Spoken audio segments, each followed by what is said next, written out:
In the heart of southern Africa, spread across a vast rolling savanna, lies a ghost. A city of stone, built with a precision that defies its age. Its walls, some standing 11 meters tall, were constructed without a single drop of mortar to hold them together. For over 4 centuries, this was the bustling capital of a powerful and wealthy empire. A hub of industry and trade that connected the African interior to the distant shores of China. Over 18,000 people once called this place home. Their kings, priests, and artisans walked these passages. Gold was traded, and a great culture flourished. And then, silence. By the late 15th century, the city was empty. The fires went out. The markets fell quiet. An entire civilization, at the peak of its power, simply walked away. No records were left behind to explain why. No evidence of a great war or a devastating plague. Just an absence. This is the story of Great Zimbabwe, an archaeological puzzle that asks 2 profound questions. How did such a sophisticated city arise in this place? And more mysteriously, where did its people go?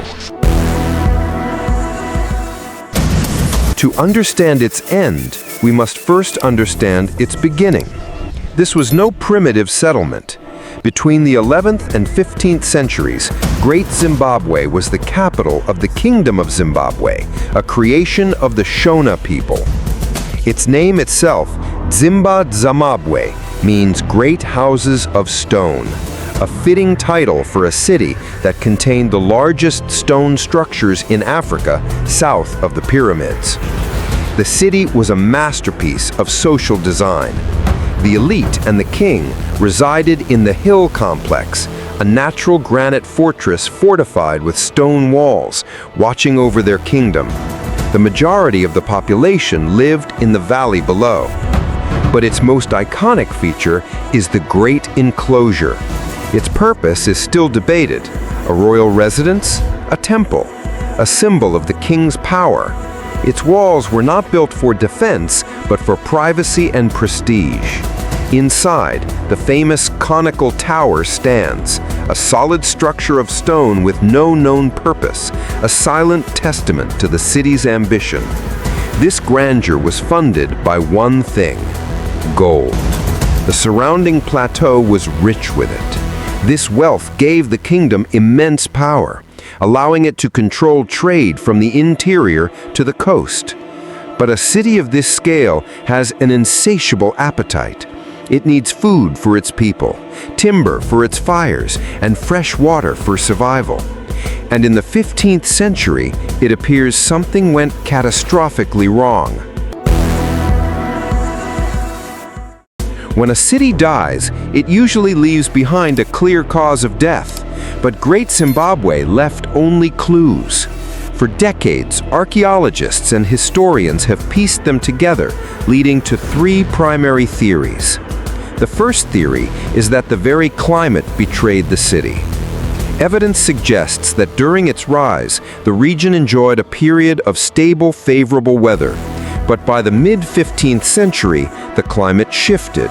A series of intense droughts struck the region, turning once fertile grazing lands to dust and drying up critical water sources. For a city supporting thousands, a prolonged drought would have been a death sentence. The second theory points to a self-inflicted wound.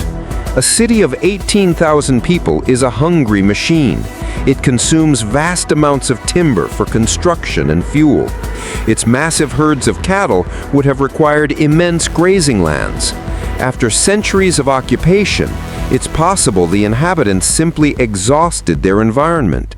The forests were gone, the soil was depleted, the land itself could no longer support them. The final theory is one of politics and power. Great Zimbabwe wasn't the only power in the region. As its resources may have dwindled, rival states began to rise. Trade routes, the lifeblood of the kingdom, may have shifted to bypass the capital. It's possible the decline wasn't a sudden collapse, but a slow political decay, as power and wealth gradually moved elsewhere. A prince or a general may have simply decided to lead his people to a more prosperous new location. The most likely answer is that it wasn't one of these things, but all of them. A perfect storm of climate change, environmental exhaustion, and political pressure that made the great stone city untenable. But the mystery of why the city was abandoned was soon overshadowed by a far more insidious question posed by the first Europeans to see the ruins. Who built it? To them, the answer was simple. It couldn't possibly have been Africans. This was the height of the colonial era, an age built on the racist ideology that Africa was a dark continent without history or civilization. The existence of a massive ancient city built by black Africans directly contradicted that worldview.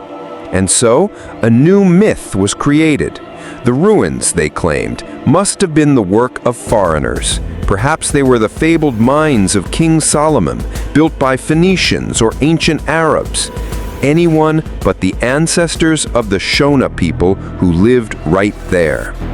This wasn't a scientific theory, it was a political one. If the land had no history of its own, it was easier to justify conquering it. When Cecil Rhodes's company colonized the area in the 1890s, this myth became official doctrine. His Ancient Ruins Company actively searched the site, not for historical truth, but for proof of foreign origin, damaging and looting the site in the process. For decades, the white minority government of Rhodesia suppressed the work of archaeologists who found evidence of the city's true African origins.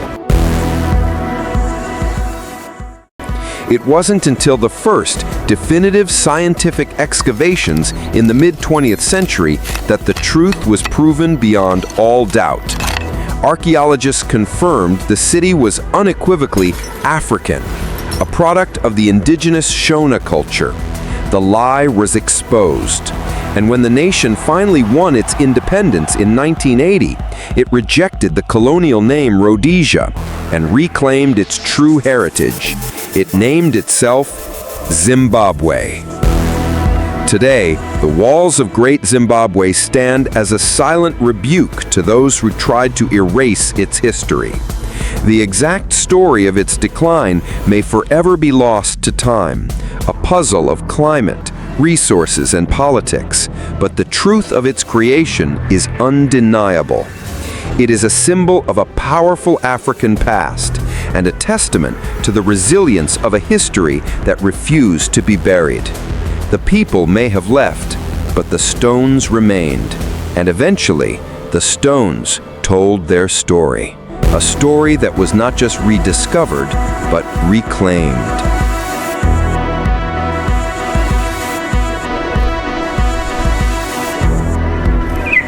If you enjoy this video, subscribe, like and comment for more exciting armchair documentaries.